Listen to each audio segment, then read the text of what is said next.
to take away the right to keep and bear arms from law-abiding citizens. They render you vulnerable. That if you have a disgruntled coworker, if you have an angry ex-boyfriend, an angry ex-girlfriend, they can go and give the state the power to strip you of the right to keep and bear arms. Ted Cruz made a prediction on the Senate floor. He said if this bill passes, innocent people are going to lose their existence here. What happened next sparked a firestorm. The bill that is before this body is being heralded in the press as a bipartisan bill because it's got every Democrat and some Republicans. I think the chances that this bill will do anything meaningful to actually prevent the next mass murder are very low. That's not what this bill is designed to do. This bill is designed, among other things, to satiate the urge to do something. After every one of these, the call comes out, do something. I agree, do something, but do something that works. Do something that will stop these crimes. This bill ain't that. But it does have provisions that are troubling. It does have provisions that satisfy the Democrat political priority to go after the Second Amendment right to keep and bear arms of law-abiding citizens. Most troubling in this bill is the funding of so-called red flag laws. Now, these so-called red flag laws have been implemented in multiple states, and they enable the state to take away the right to keep and bear arms from law-abiding citizens. They render you vulnerable. That if you have a disgruntled coworker, if you have an angry ex-boyfriend, an angry ex-girlfriend, they can go and give the state the power to strip you of the right to keep and bear arms. Not if you're a criminal, not if you've committed crimes, not if you've been adjudicated to be a danger to yourself or others. All of those are existing law. Red flag laws lower the threshold and make it easier to take away your right to defend yourself. Because you can be accused of anything by anyone. There could be legitimately no merit in any of these things here. But if that person absolutely has enough disdain towards you, they can just say, hey, listen, this guy here, he has a firearm in his possession here. I don't want him to have a firearm in his possession because he's a insert whatever type of nonsense that they can basically make up that has nothing truthfully to do with you. But because they have a certain feeling about you for that moment in time here, you're the big bad guy and you should no longer be able to utilize the Second Amendment. And in too many of these states,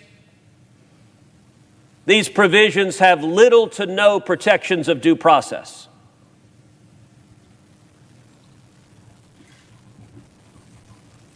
The Senate passes this bill, federal dollars will be used to encourage more states to enact laws like this. That means federal tax dollars will be used to implement programs that will strip away Americans' constitutional rights.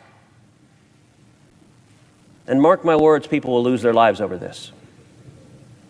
That we will see red flag laws that are abused and citizens who are disarmed.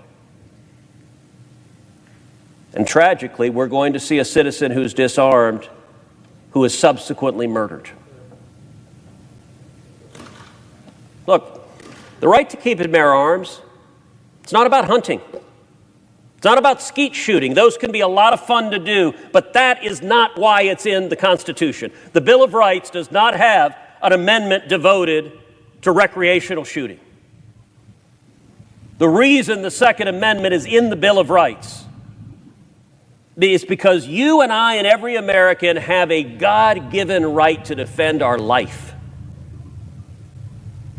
There's no right more fundamental than the right to defend your own life and the right to defend your family. The right, if a criminal comes into your house at night seeking to do harm to your children, you and I have a right, I believe, that derives from God Almighty to defend our kids. And whether any individual member of this chamber agrees with that right or not doesn't really matter because it's right there in the Bill of Rights. So the Constitution protects it whether you agree with it or not. And the reason I say these red flag laws, we are going to see people lose their lives over it, is because often when people go and buy a firearm, it's because they're afraid. It's because maybe they've got an angry ex-boyfriend, an angry ex-girlfriend. Maybe they've got a neighbor who they're scared of. Maybe they've got someone threatening them. And we are going to see these laws abused to disarm someone who is subsequently made the victim of a violent crime. Right. Jesus. And none of the politicians in this chamber who vote for this bill will take any responsibility for the people's lives who will be lost because of it. Mr. President, you might say, well, look, that's all fine and good. But if you don't like this bill, what should we do? Well, so happens I have an answer to that. This week I filed legislation along with Senator John Barrasso from Wyoming. The Cruz-Barrasso legislation builds on what already received a majority vote in this chamber, the Grassley-Cruz legislation of a decade ago. Let me tell you what Cruz-Barrasso does. It focuses on actually stopping this problem. So Cruz-Barrasso funds the Department of Justice to prosecute violent criminals who use firearms. Mr. President, you're from the Commonwealth of Virginia, a wonderful state. As you know well, some of the most important work stopping violent crime and gun crime was pioneered in the Commonwealth of Virginia. During the Bill Clinton presidency, an initiative was started called Project Exile in the Western District of Virginia. The U.S. attorney there laid out a policy that if anyone commits a crime with a firearm who is illegally possessing that firearm, meaning likely they're a felon in possession, that the feds were going to prosecute them, put them in jail, and they're going to face mandatory minimum crimes. And the U.S. attorney passed out to local prosecutors laminated cards saying, here are all the federal prohibitions on gun possession. They put up ads. They put up billboards in Richmond, Virginia. Richmond tragically had an incredibly high murder rate. They put up billboards. Carry a gun, do hard time. And Project Exile worked phenomenally. The murder rate in Richmond, Virginia plummeted. And we began hearing stories of criminals that would come to knock off a liquor store, criminals that would come to do a home burglary, who would leave their gun at home. They'd say, you know what, look, if I break into this house and I've got a gun with me, I'm doing hard time in federal prison. I think I'll just go there without a gun. It worked. What does Cruz-Barrasso do? It takes Project Exile national. Okay. It provides funding for U.S. attorneys to prosecute. If you commit a crime and you got a gun,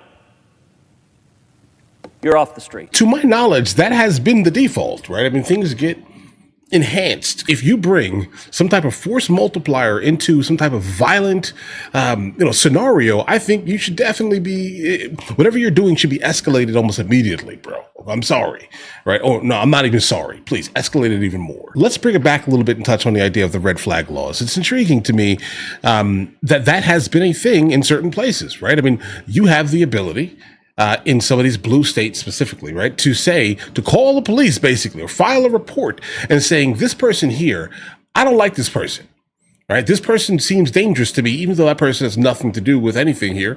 Let's say this here. You just are absolutely pissed off at them for that moment. You just ruin that person's ability to basically carry a firearm almost indefinitely. That is not an acceptable thing here. And the fact that in this day and age, people are just believed by default is tricky. Right.